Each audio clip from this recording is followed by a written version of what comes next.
Hi friends, welcome to GKC tutorials. നമ്മുടെ channel ആദ്യം കാണുന്നവരുണ്ടെങ്കിൽ GKC ട്യൂട്ടോറിയൽ സബ്സ്ക്രൈബ് ചെയ്യുക, തൊട്ടടുത്ത് കാണുന്ന ബെല്ലൈക്കൺ കൂടി ക്ലിക്ക് ചെയ്യുക. ഓക്കെ, ജോയിൻ മെമ്പറാക്കാൻ ആഗ്രഹിക്കുന്നവർ ജോയിൻ ചെയ്യുന്നതിന് മുൻപ് തങ്ങൾക്ക് ആവശ്യമുള്ള ക്ലാസ്സുകൾ ലഭ്യമാണ് എന്ന് ഉറപ്പാക്കിയതിനു ശേഷം ജോയിൻ ചെയ്യുക. ലഭ്യമായ ക്ലാസ്സുകൾ ഏതെന്നറിയാൻ ചാനലിലെ പ്ലേലിസ്റ്റ് പരിശോധിക്കുക. ഓക്കെ, ഇനി വീഡിയോയിലേക്ക് പോകാം.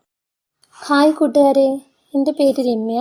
നമ്മൾ ഇന്ന് മുതൽ ഒരു കറണ്ട് അഫേഴ്സിൻ്റെ സീരീസ് ആണ് തുടങ്ങുന്നത്. വരാൻ പോകുന്ന secretariat OA, lab assistant, store keeper, secretariat assistant, RRB അങ്ങനെ എല്ലാ പരീക്ഷകൾക്കും കറണ്ട് അഫേഴ്സ് ഒഴിച്ചുകൂടാനാവാത്തതാണെന്ന് നിങ്ങൾക്ക് എല്ലാവർക്കും അറിയാമല്ലോ. അപ്പം കറണ്ട് അഫേഴ്സ് ഏത് പരീക്ഷയ്ക്കാണെങ്കിലും ആ പരീക്ഷ നടക്കുന്നതിന് 2 മാസം മുമ്പ് വരെയുള്ള കറണ്ട് അഫേഴ്സ് വേണം. അപ്പം 2023 പകുതി തൊട്ട് 2024 ഫുള്ള് കറണ്ട് അഫേഴ്സ് മാക്സിമം നമ്മൾ അറിഞ്ഞിരിക്കണം. ഒന്നാമത്തെ ചോദ്യം, നഗരസഭാ സേവനങ്ങൾ ഒറ്റ ക്ലിക്ക് ദൂരത്തിലെത്തുന്ന പദ്ധതി സ്മാർട്ട് ഉദ്ഘാടനം ചെയ്തത് ആരാ? പിണറായി വിജയൻ. നഗരസഭാ സേവനങ്ങൾ ഒറ്റ ക്ലിക്ക് ദൂരത്തിലെത്തുന്ന പദ്ധതിയുടെ പേര് സ്മാർട്ട് ഉദ്ഘാടനം ചെയ്തത് പിണറായി വിജയൻ. സ്മാർട്ട് ആപ്പ് ഉദ്ഘാടനം ചെയ്തത് P രാജീവ്. സ്മാർട്ട് ആപ്പ് ഉദ്ഘാടനം ചെയ്തത് ആരാ? P രാജീവാണ്. Smart app. P രാജീവ് ആരാ? ഇപ്പോഴത്തെ നിയമ, കയർ, വ്യവസായ മന്ത്രിയല്ലേ. കേരളത്തിലെ ആദ്യ പ്രൊഫഷണൽ ബോക്സിങ്ങിന് വേദിയായത് ഹരിപ്പാട് മേപ്പാടിയ. ഇത് നല്ലൊരു ചോദ്യമാണ്. നമ്മൾ ഏത് കാര്യവും ആദ്യം തുടങ്ങുന്നത് PSC എപ്പോഴും ഇങ്ങനെ ചോദിക്കാറുണ്ട്. അപ്പോൾ കേരളത്തിലെ ആദ്യ പ്രൊഫഷണൽ ബോക്സിങ്ങിന് വേദിയായത് എവിടാ? ഹരിപ്പാട് മേപ്പാടി. മലയാളത്തിലെ ആദ്യ വനിതാ ന്യൂസ് റീഡർ ഹേമലത. മലയാളത്തിലെ ആദ്യ വനിതാ ന്യൂസ് റീഡർ ആരാ? ഹേമലത. ശുദ്ധമായ ഊർജം പ്രോത്സാഹിപ്പിക്കുന്നതിനായി ഗ്രീൻ ഹൈഡ്രജൻ നയം നടപ്പിലാക്കാൻ ഉത്തരവിട്ട സംസ്ഥാനം ഉത്തർപ്രദേശാണ്. ശുദ്ധമായ ഊർജം പ്രോത്സാഹിപ്പിക്കുന്നതിനായി ഗ്രീൻ ഹൈഡ്രജൻ നയം നടപ്പിലാക്കാൻ ഉത്തരവിട്ട സംസ്ഥാനം ഏതാ? ഉത്തർപ്രദേശ്. പ്രഥമ സ്വാമി ആനന്ദതീർത്ഥൻ അവാർഡ് പെരുമാൾ മുരുകന്. പ്രഥമ സ്വാമി ആനന്ദതീർത്ഥൻ അവാർഡ് ആർക്കാ കിട്ടിയത്? പെരുമാൾ മുരുകന്. വൈ ഭാരത് മാറ്റേഴ്സ് എന്ന പുസ്തകം ആരുടെയാ? S ജയശങ്കർ. ഇപ്പം മിക്ക പരീക്ഷകൾക്ക് ഇപ്പം എല്ലാം മുമ്പ് തൊട്ടേ കൃതികളും എഴുത്തുകാരും ഒക്കെ ചോദിക്കാറുണ്ട്. നല്ലൊരു ചോദ്യമാണ്. വൈ ഭാരത് മാറ്റേഴ്സ് എന്ന പുസ്തകം ആരുടെയാ? S ജയശങ്കർ. സംസ്ഥാനത്തിന് പുറത്തു നിന്നുള്ളവർ കൃഷിഭൂമി വാങ്ങുന്നതിന് താൽക്കാലികമായി വിലക്കേർപ്പെടുത്തിയ ഇന്ത്യൻ സംസ്ഥാനം ഉത്തരാഖണ്ഡ്. സംസ്ഥാനത്തിന് പുറത്തു നിന്നുള്ളവർ കൃഷിഭൂമി വാങ്ങുന്നതിന് താൽക്കാലികമായി വിലക്കേർപ്പെടുത്തിയ ഇന്ത്യൻ സംസ്ഥാനം ഏതാ? ഉത്തരാഖണ്ഡ്. പെൺകുട്ടികൾ മാത്രമുള്ള ഇന്ത്യയിലെ ആദ്യത്തെ സൈനിക സ്കൂൾ അടുത്തിടെ എവിടെയാണ് ഉദ്ഘാടനം ചെയ്തത്? ഉത്തർപ്രദേശാണ്. പെൺകുട്ടികൾ മാത്രമുള്ള ഇന്ത്യയിലെ ആദ്യത്തെ സൈനിക സ്കൂൾ അടുത്തിടെ എവിടെയാണ് ഉദ്ഘാടനം ചെയ്തത്? ഉത്തർപ്രദേശ്. ഇന്ത്യ, UAE എന്നീ രാജ്യങ്ങളുടെ സംയുക്ത സൈനിക അഭ്യാസം ഡെസേർട്ട് സൈക്ലോൺ 2024 ആണ്. അത് തിരിച്ചും ചോദിക്കാറുണ്ട്. ഡെസേർട്ട് സൈക്ലോൺ 2024 ഏതൊക്കെ രാജ്യങ്ങൾ തമ്മിലുള്ള സൈനിക അഭ്യാസമാണ്? ഏതൊക്കെ രാജ്യങ്ങൾ തമ്മിലുള്ള? India, UAE. അപ്പം ഇത്രയും ചോദ്യങ്ങൾ ഒന്നും കൂടി പറയാം. നഗരസഭാ സേവനങ്ങൾ ഒറ്റ ക്ലിക്ക് ദൂരത്തിലെത്തുന്ന പദ്ധതി സ്മാർട്ട് ഉദ്ഘാടനം ചെയ്തത് പിണറായി വിജയൻ. സ്മാർട്ട് ആപ്പ് ഉദ്ഘാടനം ചെയ്തത് P രാജീവ്. കേരളത്തിലെ ആദ്യ പ്രൊഫഷണൽ ബോക്സിങ്ങിന് വേദിയായത് ഹരിപ്പാട്. ഹരിപ്പാട് എവിടാ? മേപ്പാടി. മലയാളത്തിലെ ആദ്യ വനിതാ ന്യൂസ് റീഡർ ആരാ? ഓർത്തോക്കെ, ഹേമലത. ശുദ്ധമായ ഊർജം പ്രോത്സാഹിപ്പിക്കുന്നതിനായി ഗ്രീൻ ഹൈഡ്രജൻ നയം നടപ്പിലാക്കാൻ ഉത്തരവിട്ട സംസ്ഥാനം ഏതാ? ഉത്തർപ്രദേശ്. ഉത്തർപ്രദേശിന് ഉത്തരം വരുന്ന വേറെന്തുവായിരുന്നു പറഞ്ഞേ? ഓർത്തോക്കെ, ഏതാ? പെൺകുട്ടികൾ മാത്രമുള്ള ഇന്ത്യയിലെ ആദ്യത്തെ സൈനിക സ്കൂൾ അടുത്തിടെ എവിടാണ് ഉദ്ഘാടനം ചെയ്തത്? ഉത്തർപ്രദേശ്. പ്രഥമ സ്വാമി ആനന്ദതീർത്ഥൻ അവാർഡ് പെരുമാൾ മുരുകന്. വൈ ഭാരത് മാറ്റേഴ്സ് എന്ന പുസ്തകം എഴുതിയത് S ജയശങ്കർ. സംസ്ഥാനത്തിന് പുറത്തു നിന്നുള്ളവർ കൃഷിഭൂമി വാങ്ങുന്നതിന് താൽക്കാലികമായി വിലക്കേർപ്പെടുത്തിയ ഇന്ത്യൻ സംസ്ഥാനം ഏതാ? ഉത്തരാഖണ്ഡ്. ഇന്ത്യ, UAE എന്നീ രാജ്യങ്ങളുടെ സംയുക്ത സൈനികാഭ്യാസം ഏതാ? Desert Cyclone 2024. ഇനി നമ്മൾ ഏറ്റവും പ്രധാനപ്പെട്ട ഇപ്പം തന്നെ മിക്ക പരീക്ഷകളിലും ഇതിൽ നിന്ന് ചോദ്യങ്ങൾ ചോദിച്ചിട്ടുണ്ട്.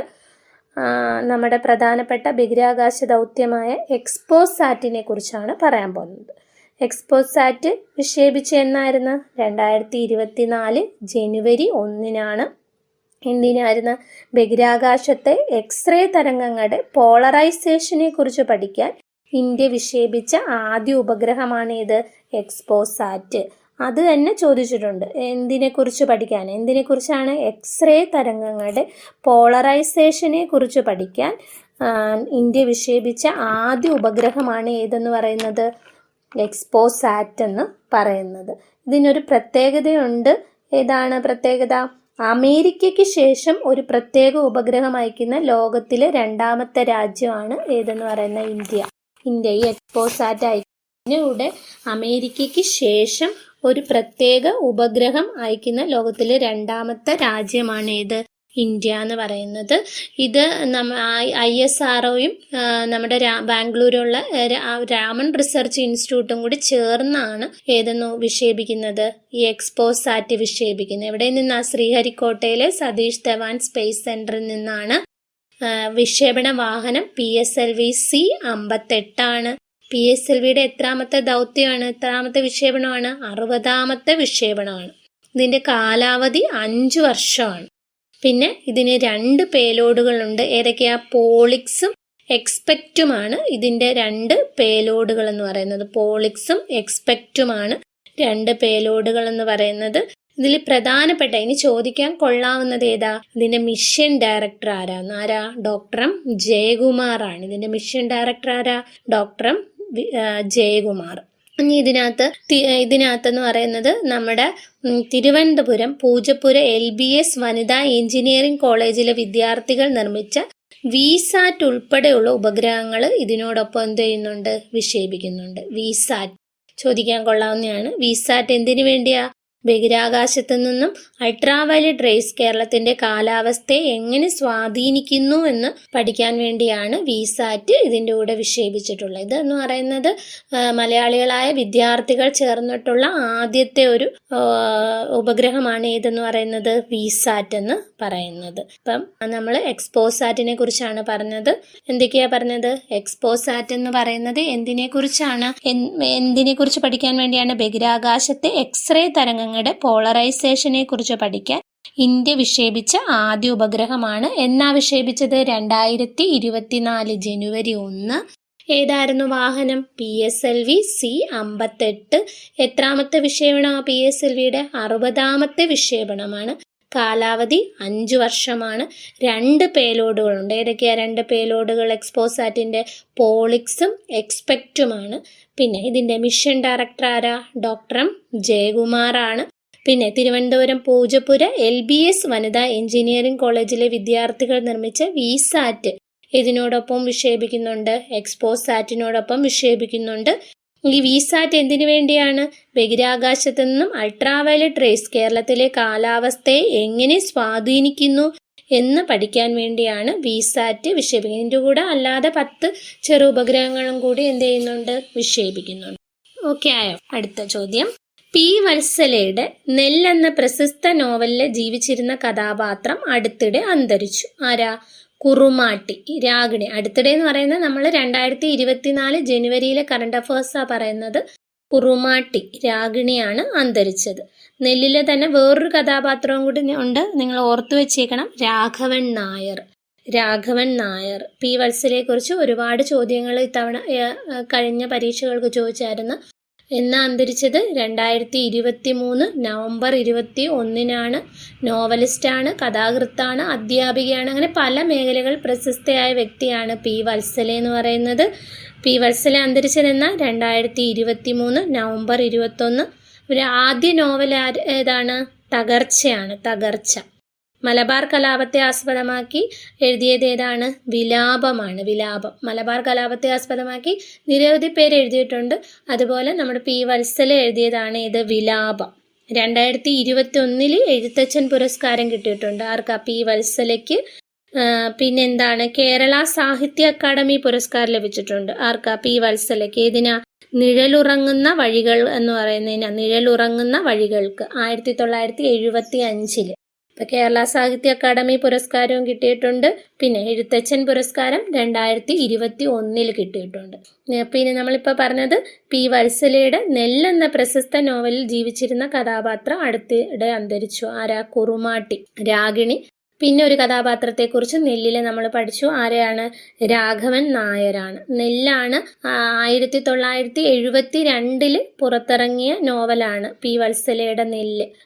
നമ്മൾ നെല്ലെന്ന് പറയുന്നത് സിനിമയാക്കിയിട്ടുണ്ട്. രാമു കരിയാട്ട് സിനിമയാക്കിയിട്ടുണ്ട്. 1974 രാമു കരിയാട്ട് സിനിമയാക്കിയതാണ് ഏതെന്ന് പറയുന്നത്? നെല്ലെന്ന് പറയുന്നത്. പിന്നെ പി വത്സലയെ നമ്മൾ പി വത്സല എന്നല്ലേ, പാറക്കുളത്തിൽ വത്സല എന്ന മൊത്ത പേരെന്താണ്? പാറക്കുളത്തിൽ വത്സല എന്നാണ്.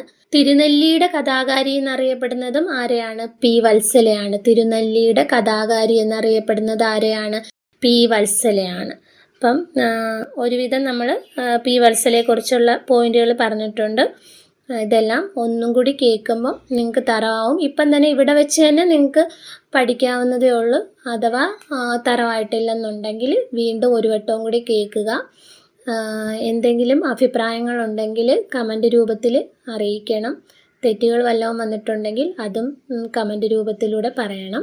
Okay friends, this is all for today. ഈ വീഡിയോ നിങ്ങൾക്ക് വളരെയധികം യൂസ്ഫുൾ ആയെന്ന് തന്നെ വിചാരിക്കുന്നു. വീഡിയോ ഇഷ്ടമായെങ്കിൽ മറക്കാതെ ലൈക്ക് ചെയ്യുക, കമൻറ്റ് ചെയ്യുക, നിങ്ങളുടെ അഭിപ്രായങ്ങൾ ഷെയർ ചെയ്യുക. ഇതുവരെ നമ്മുടെ ചാനൽ സബ്സ്ക്രൈബ് ചെയ്ത് വായിച്ചിട്ടുണ്ടെങ്കിൽ മറക്കാതെ സബ്സ്ക്രൈബ് ചെയ്യുക, സപ്പോർട്ട് ചെയ്യുക. See in the next video. Thank you for watching.